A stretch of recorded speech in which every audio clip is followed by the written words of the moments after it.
2025 की शुरुआत एक बड़ी घटना से, हृदय विदारक घटना से हुई और उसमें जवान 8 शहीद हुए और एक वाहन चालक जो है उनकी भी मौत हुई।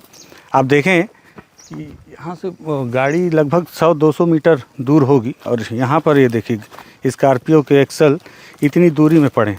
हालांकि एक्सल ये तो बहुत कम वजन है, इससे ज़्यादा वजनी सामान जो है वो भी बहुत दूर तक फेंका है।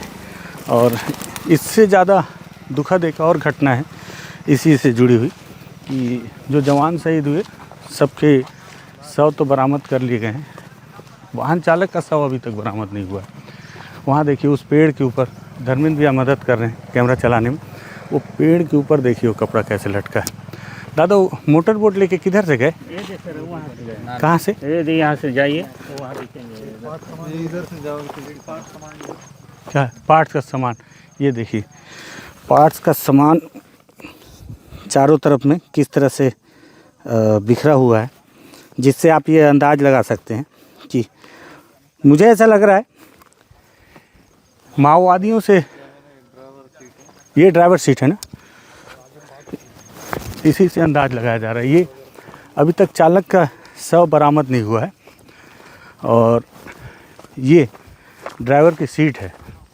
आप सोचिए वहाँ पे ब्लास्ट हुआ, वहाँ से ये ड्राइवर की सीट यहाँ आकर गिरी है। आप अंदाज़ लगा सकते हैं कितना बारूद माओवादियों ने इस्तेमाल किया, ये देखिए। और अगर ये बम जो प्लांट किया गया है पुराना है, तो आप सोचिए कि माओवादी अपने जहाँ जहाँ उन्होंने बारूद बिछा रखा है वो किस तरह से उसमें उनके पास अभी भी याद है उनको कि कितने जो हैं बम उन्होंने कहाँ कहाँ प्लांट कर रखे हैं। और एक बार जब माओवादियों से लोहा लेने के लिए MPV व्हीकल का इस्तेमाल किया गया, लाया गया जब यहाँ पर माइन प्रोटेक्टर व्हीकल, तो ये नाला है यहाँ पर, वहाँ पर मैं जितनी दूर जा रहा हूँ मुझे पार्ट्स नज़र आ रहे हैं अलग अलग। यहाँ रात भर जवानों ने इस इलाके को अपने कब्जे में रखा और यहाँ रात भर जवान तैनात थे चारों तरफ से। दादा वो मोटर बोट लेके कहाँ गए? मोटर बोट लेके किधर से? इधर से? तो वो ड्राइवर का डेड बॉडी ढूंढ रहे हैं, नहीं मिला है ना? मोटर बोट का आवाज़ है, ये देखिए जी। ये आप मतलब मैं अंदाज़ नहीं लगा पा रहा हूँ भैया, 200-300 मीटर हो गए यहाँ, 300। तो ये अभी तक वाहन चालक का शव नहीं मिला है और यहाँ से रेत उत्खनन भी किया जाता है। ये देखिए अभी भी इस तरह से वाहन चालक के शव को बरामद करने की कोशिश की जा रही है, तलाश किया जा रहा है। हालांकि बीजापुर SP ने ये बताया कि जितेंद्र यादव ने कि बॉडी मिल गई है, लेकिन फिर भी बहुत सारे लोग बोल रहे हैं कि बॉडी नहीं मिली है। क्यों भैया, बॉडी मिली कि नहीं मिली ड्राइवर की? कुछ पार्ट मिले हैं, कुछ बचा है। एक बड़ा पार्ट बचा हुआ है शरीर के हिस्से का, हाँ खाली पोट मिला और चेहरा वेरा शरीर भी नहीं मिला। आप यहीं गांव के हो क्या? नहीं, मैं तो बीजापुर। अच्छा आप नगर से ना क्यों? क्या मतलब कल कैसे मिला, कहाँ पे मिला कल भैया? कल कुछ जवानों के द्वारा ढूंढने का प्रयास किए, हाँ। तो कुछ पोटी शरीर का हिस्सा यहाँ पे मिला पानी में? हाँ, ये आसपास मिला बोल के बता रहे थे। अच्छा, और बाकी हिस्सा मिला ही नहीं है अभी? नहीं मिला। तो ये देखिए, ये उस वाहन चालक के शव को तलाश करने की कोशिश की जा रही है और वाहन चालक का नाम जो है मैं आपको बता रहा हूँ,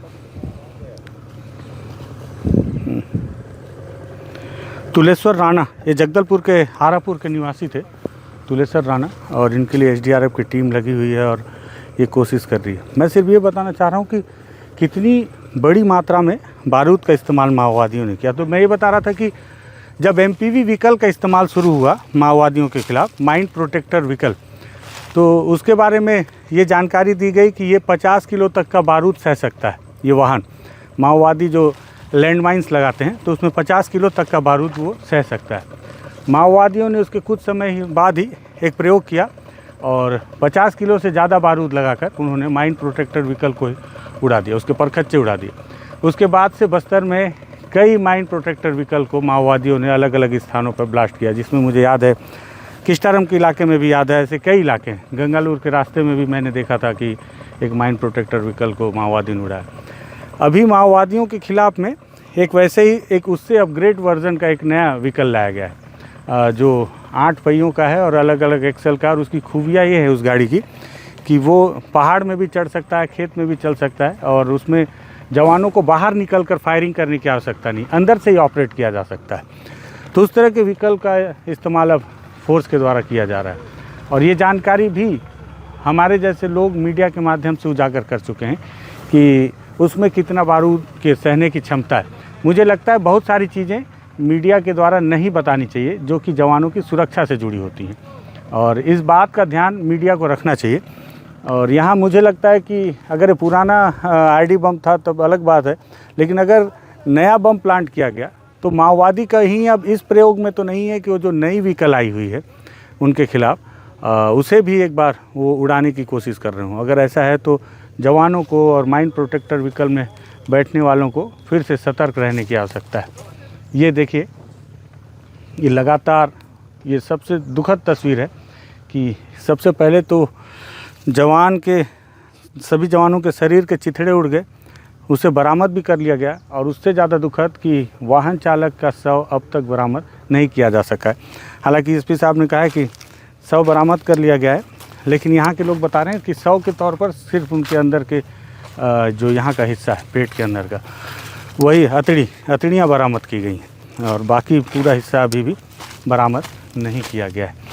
ये बहुत विभत्स घटना है और एक बार फिर से माओवादियों ने अपनी उपस्थिति और एक मैसेज देने की कोशिश की है माओवादियों ने, क्योंकि 31 मार्च 2026 तक ये समाप्त होने का दावा है और सफल हैं भी जवान। 2024 में बहुत बड़े बड़े आंकड़े हैं जवानों के पास में सफलता के, लेकिन इस तरह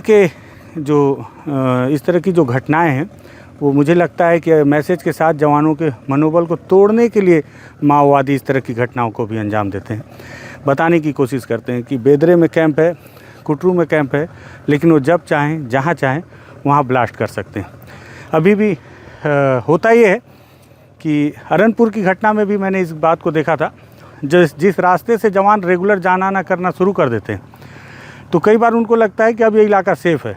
मुझे लगता है कि माओवादी इसी लापरवाही का इंतज़ार करते हैं और उन्होंने फिर से उसी लापरवाही के दौरान इतनी बड़ी घटना को अंजाम दिया। ये घटनास्थल से इस रिपोर्ट को मैंने आपके लिए तैयार किया है।